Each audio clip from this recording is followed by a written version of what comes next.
ಸತ್ಯಕ್ಕೆ ಜಯ.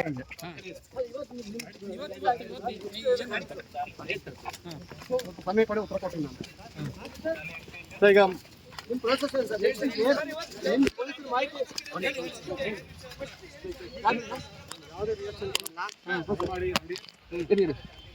ಮನೇಲಿ ತಾಳೆ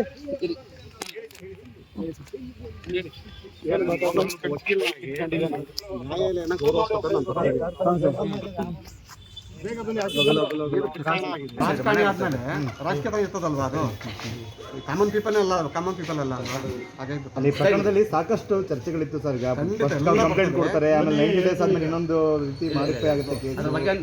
ಒಂದು ವಿಚಾರ ನೋಡಿ, ಯಾರಿದ್ದಾರೆ ಏನಿದ್ದಾರೆ ಅದೆಲ್ಲ ಅದು ಕೂಡ ಮುಂದಿನ ದಿವಸಗಳಲ್ಲಿ ಬರ್ತದೆ. ಅಲ್ಲಿ ಈಗ ತನಿಖೆ ಹಂತದಲ್ಲಿ ಇರೋದ್ರಿಂದ ಯಾವುದೇ ಸ್ಟೇಟ್ಮೆಂಟ್ ಬೇಡ, ಅಲ್ಲಿ ನ್ಯಾಯಾಲಯಕ್ಕೆ ತಲೆಬಾಗಲೇಬೇಕು ನಾವಲ್ಲಿ. ಈಗ ನಾವು ಯಾರನ್ನ ದೂಷಿಸೋದು ಪ್ರಯೋಜನ ಇಲ್ಲ ಅಲ್ಲಿ. ಈಗ ನಮ್ಮ ಮೇಲೆ ಆರೋಪ ಇದ್ದಾಗ ನಾವೆಲ್ಲ ಅದರಿಂದ ಮುಕ್ತ ಹೊರಗೆ ಬರಬೇಕಲ್ವ ನಾವಲ್ಲಿ. ಹಾಗಾಗಿ ಮುಂದಿನ ದಿನಗಳಲ್ಲಿ ನಾನೇ ನಿಮ್ಮ ಮುಂದೆ ಬಂದು ಎಲ್ಲ ಸ್ಟೇಟ್ಮೆಂಟ್ ಕೊಡ್ತೀನಿ. ಬೇರೆ ಒಂದು ಪ್ರಕರಣದ ಬಗ್ಗೆ ಮಾತಾಡೋದಕ್ಕೋಸ್ಕರ ಈ ರೀತಿ ಆಯ್ತಾ ಅಂತ ನಿಮಗೆ ಸರ್? ಇಲ್ಲ ಅದೇನಿಲ್ಲ. ಮಾತಾಡಿದೆ ನನಗೆ ವಕೀಲರಾಗಿ ನಾನಲ್ಲಿ ನ್ಯಾಯಾಂಗದ ವ್ಯವಸ್ಥೆಗೆ ನಾನು ತಲೆಬಾಗಲೇಬೇಕಲ್ಲಿ. ನನ್ನ ಮೇಲೆ ಗುರುತರವಾದಂಥ ಆರೋಪ ನನ್ನ ಮೇಲೆ ಆಗಿತ್ತು. ಹಾಗಾಗಿ ನಾನಲ್ಲಿ ನ್ಯಾಯಾಂಗ ಬಂದ ರೀತಿ ನಾನಲ್ಲಿ ತನಿಖಾಧಿಕಾರಿಗಳಿಗೆ ಎಲ್ಲ ರೀತಿಯ ತನಿಖೆಗೆ ನಾನು ಸಹಕಾರವನ್ನು ಮಾಡಿದ್ದೀನಿ. ನಾನಲ್ಲಿ ಎಲ್ಲ ರೀತಿಯ ಆಯಾಮಗಳು ಮುಗಿದಿದೆ. ಹಾಗಾಗಿ ಈಗ ನ್ಯಾಯಾಲಯದಲ್ಲಿ ಇರೋದ್ರಿಂದ ಅಲ್ಲಿ ಅದ್ರ ಬಗ್ಗೆ ಹೆಚ್ಚಿಗೆ ನಾವು ಮಾತಾಡೋದು ಬೇಡ. ಅಲ್ಲಿ ಒಂದು ಸತ್ಯಕ್ಕೆ ಜಯ ಇದೆ ಅಂತ ನಾವೆಲ್ಲರೂ ಅಂದ್ಕೊಂಡಿದ್ದೀವಿ ನಾವಲ್ಲಿ.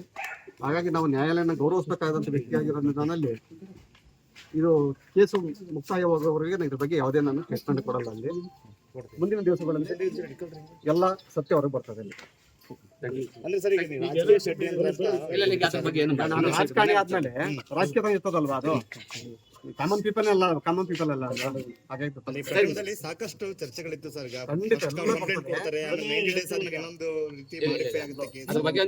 ಒಂದು ವಿಚಾರ ನೋಡಿ,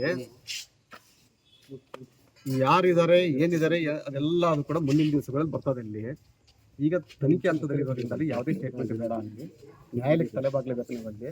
ಈಗ ನಾವು ಯಾರನ್ನ ದೂಷಿಸೋದು ಪ್ರಯೋಜನ ಇಲ್ಲ ಅಲ್ಲಿ. ಈಗ ನಮ್ಮ ಮೇಲೆ ಆರೋಪ ಇದ್ದಾಗ ನಾವೆಲ್ಲ ಅದರಿಂದ ಮುಕ್ತ ಹೊರಗೆ ಬರಬೇಕಲ್ವ ನಾವಲ್ಲಿ. ಹಾಗಾಗಿ ಮುಂದಿನ ಮುಂದೆ